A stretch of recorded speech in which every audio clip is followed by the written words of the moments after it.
presented by Vikas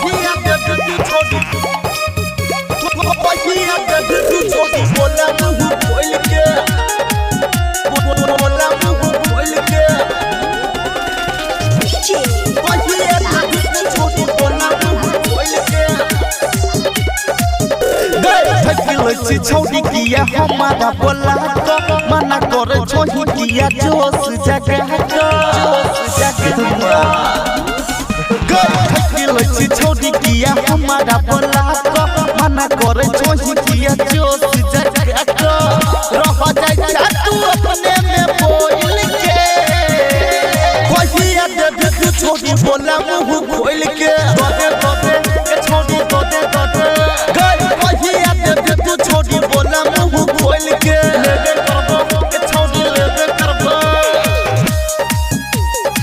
दे के छोड़ी दे लेबे करबो के छोड़ी लेबे करबो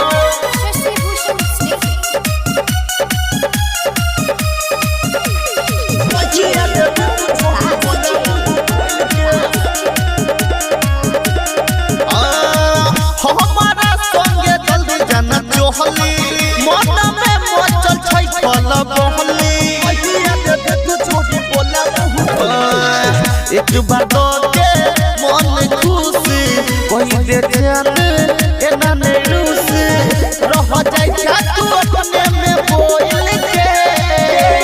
कोई दे तू छोड़ी बोला